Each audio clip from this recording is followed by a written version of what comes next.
Good morning, class. So in the last class we have already completed a lot about the expert detectives. In the expert detective chapter we can see that there are two characters. They are brother and sister. Brother name is Nishad and the sister name is Maya. Maya is a little doubtful about the character of Mr. Nath. She is thinking that Mr. Nath is a crook, escaped crook. Escaped मतलब भागा हुआ कैदी है. And Nishad thinks that his positive attitude. तो उसका जो positive attitude है वो नहीं मानता कि मिस्टर नाथ एक क्रूड व्यक्ति हैं, लेकिन माया का ये मानना है कि मिस्टर निषाद एक क्रूड आदमी हैं और वो इसलिए यहाँ पर बैठा हुआ है. और चूंकि निषाद और माया की मदर जो हैं वो उसको ट्रीट कर रही हैं. किसको ट्रीट कर रही हैं? मिस्टर नाथ को ट्रीट कर रही हैं. तो माया का ये मानना है कि वो उसे किसी कारण से ट्रीट कर रहे हैं और वो इसलिए ट्रीट होने की एक्टिंग कर रहा है ताकि वो लोगों की आंखों में धूल झोंक सके. ये सारी सोच की वजह से माया बहुत सारी नए नए बातें उसके बारे में कहती है और बहुत सारी नई नई बातों के बारे में जानने का प्रयास करती है. अब हम देखेंगे कि माया ने आगे क्या प्रोग्रेस करी उसके बारे में जानने के लिए. सबसे पहले शुरुआत में तो वो दोनों उसके अपीयरेंस के बारे में डिस्कस करते हैं कि उसके चेहरे पर इतने सारे स्कार्स आखिर हैं क्यों. लेकिन पता चलता है कि उसके चेहरे पर स्कार्स इसलिए हैं क्योंकि वो फायर में जल गया था.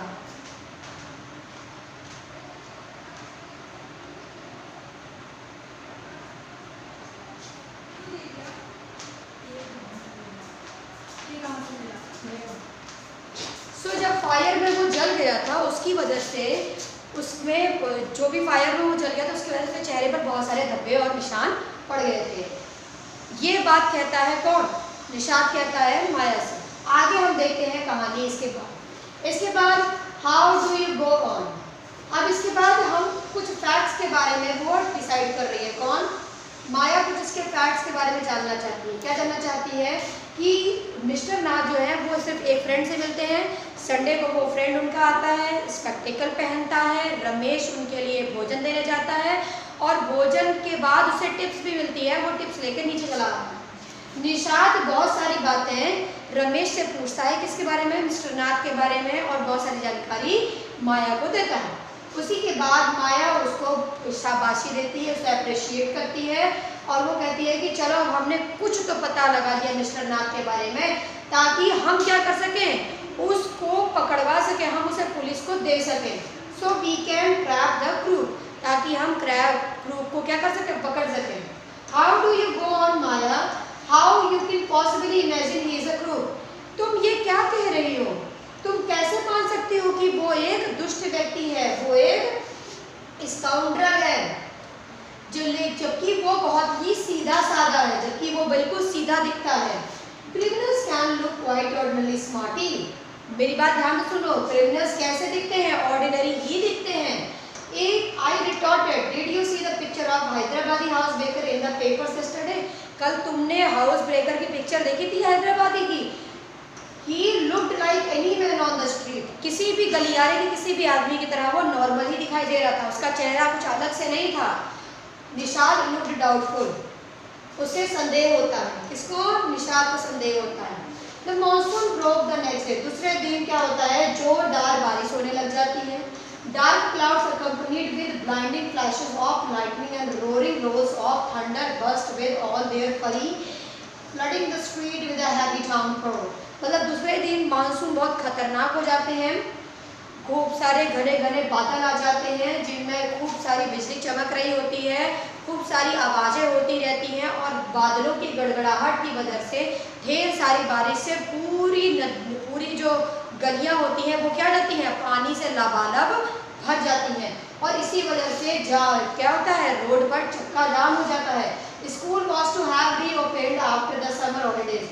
उसी दिन समर हॉलीडेज के बाद स्कूल दोबारा से रीओपन होने वाला था, लेकिन चूंकि कोई भी ट्रैफिक वर्क नहीं कर रहा था इसलिए फ्लडेड रोड्स की वजह से उस दिन एक अनएक्सपेक्टेड हॉलीडे हो गया. मतलब एक ना चाहता हुआ हॉलीडे हो गया. मतलब जैसा एक्सपेक्ट नहीं किया गया था वैसा हॉलीडे हो गया.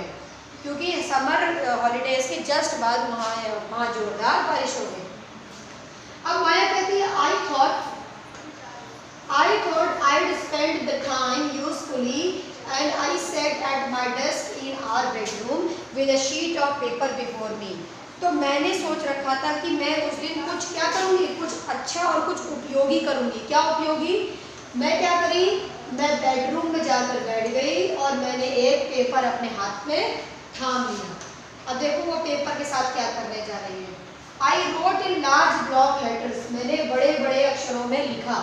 Catching a crook, name of expert detectives are Nishad and Maya Pandit by appointment of to the whole world। पूरी दुनिया ने उन्हें अपॉइंट कर रखा है। For what?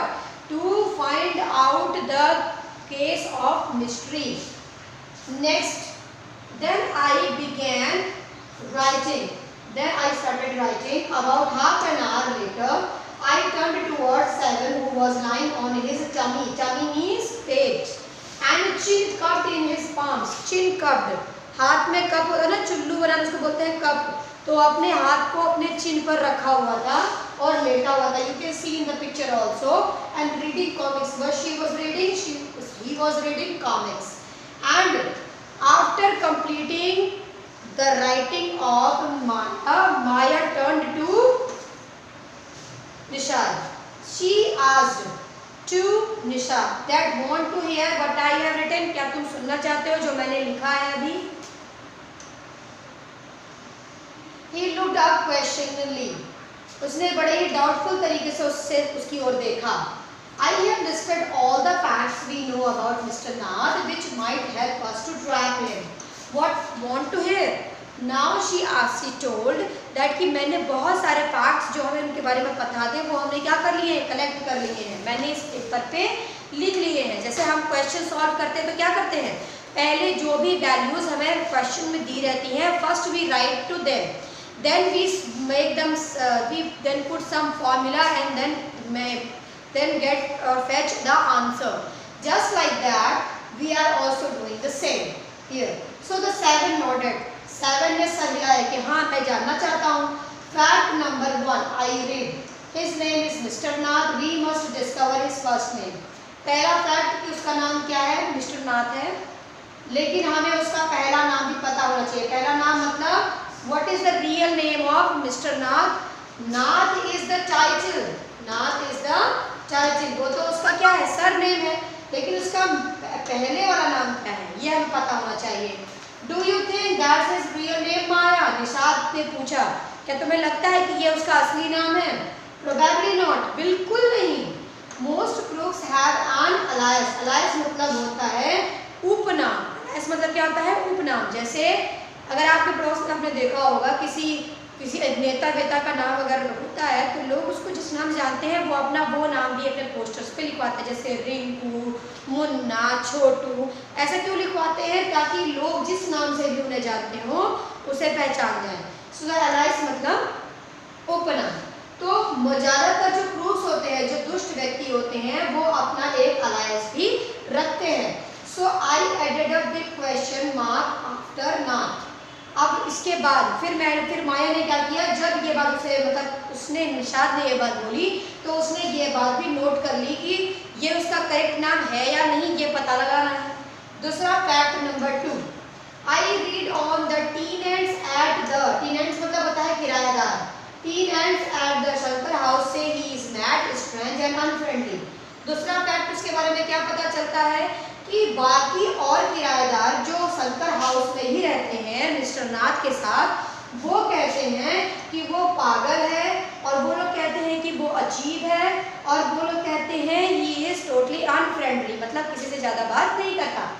Number 3 he doesn't talk to anyone and is mannerless. वो किसी से भी बात नहीं करते और वो क्या है, उन्हें बात करने की या कार्य करने की तमीज़ नहीं है, is totally ill manner. But he did talk to us Maya. जब माया ने ये बात कही कि वो किसी से बात नहीं करता तो निशाद ने उसे टोका और कहा नहीं ऐसा नहीं है, उन्होंने हमसे तो बात करी थी ना माया। एंड मम्मा भी वह बोलती है ही इज़ वेरी पोलाइट, कि वो बहुत ही पोलाइट है। Nishad interrupted. Next he talked only talked to us because he had to. उसने हमसे इसलिए बात करी क्योंकि उसकी बात करना क्या थी, उसकी मजबूरी थी। एंड आई सेड, मैंने बोला, and since he was under mama's medical treatment he had to be polite. क्योंकि मम्मा उसका ट्रीटमेंट कर रही हैं इसलिए ऑब्वियसली उसको तो पोलाइट होना ही पड़ेगा। Next fact number 4, he doesn't receive any letter. उसको कोई लेटर नहीं आता, that mean he has no friend. 7 noted, उस बात से वो सहमत था, he agreed. Number 5, he has been living in room number 10 of Shankar house for more than 1 year। Next उसने क्या बताया कि